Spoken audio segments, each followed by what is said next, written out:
Magandang umaga, magandang hapon, magandang gabi po sa inyo lahat. Ito po yung lingkod, si JomarX, and today we'll be reviewing the very ubiquitous Bohan Mk8. Bang, bang. The Bohan Mk8 is based on a M4 platform that is very common. It's the one that you will see everywhere. Common. Very common.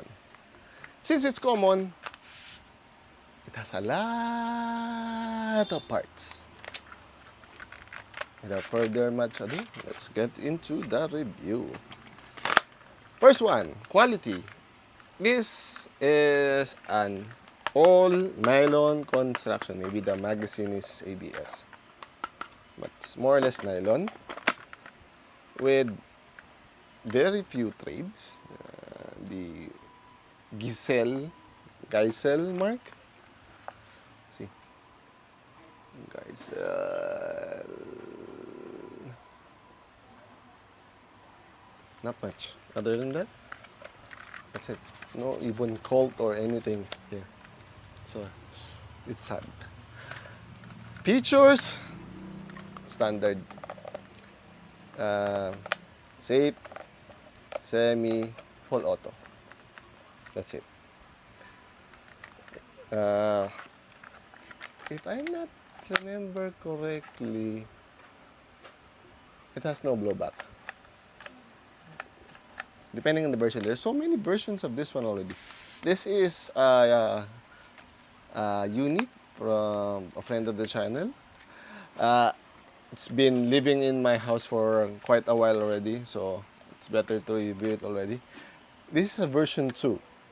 There's a version 2, meaning it uses a PDX style connector, because the version 1 uses a proprietary smaller one, so which makes it difficult for the upgrades. I mean, for the changing of the stocks. I have made an adapter for that one, but that's basically it. So, this one uses the standard ARP9, PDX, MK8, HK416 for the Bohan version. Nylon gearbox. Standard. So you can also upgrade this to a metal version that will make it heavier. But that's basically it when it comes to upgrades.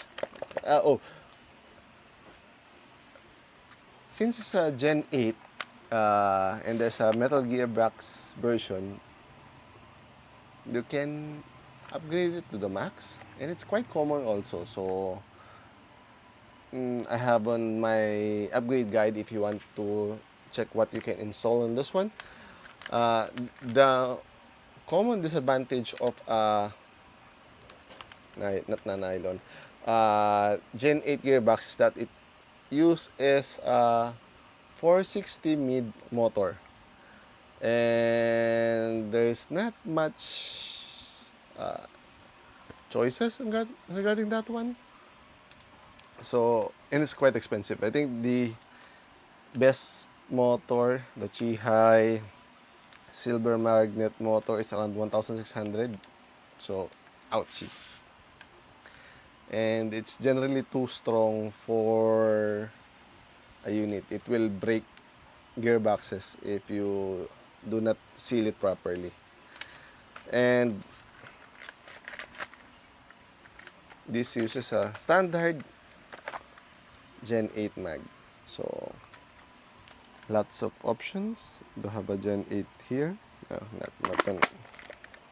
But again, since there are so many competing standards, not all Gen 8 mags are the same. So think about it. Sometimes they have the, is it here? Is it here? No, it is not here. I don't know where it is. I usually have a Gen 8 Simon Mag laying around, but I don't know where it is. Got lost. Battery space. This is it. Unless you change this one or change to a bat stock with a bigger battery case. If not, very limited. Although where's the sign? Where's my very beautiful? I don't know where it is, but I have a Blitz battery from one of my clients, which is very good for this unit. It can handle most upgrades, so nice. Capacity depends on the magazines. There's so many variations of this already.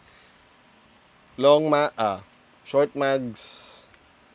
No, these are standard mags, long mags, fat mags, battle mags. Can use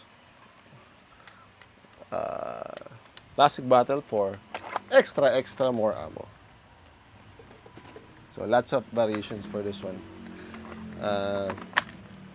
FPS, this is usual standard 200 FPS depending on the revision. As far as you know, there are even versions that go out to 240 to 280. Depends.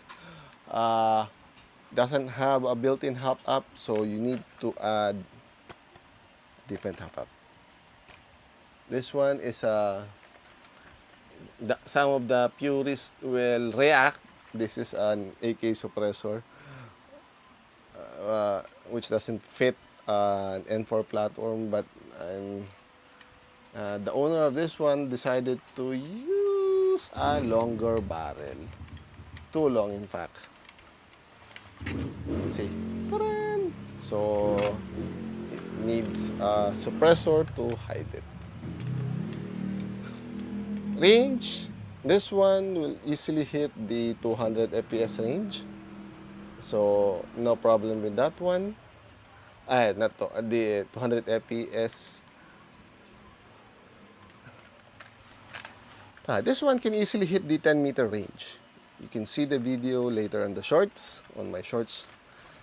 So that's why this one is very popular. It's easy to upgrade, has respectable range, lots of accessories. Remember, the M4 is the Barbie for men. You can basically stick whatever you want in here.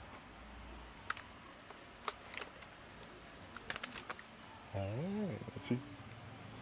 Looks nice.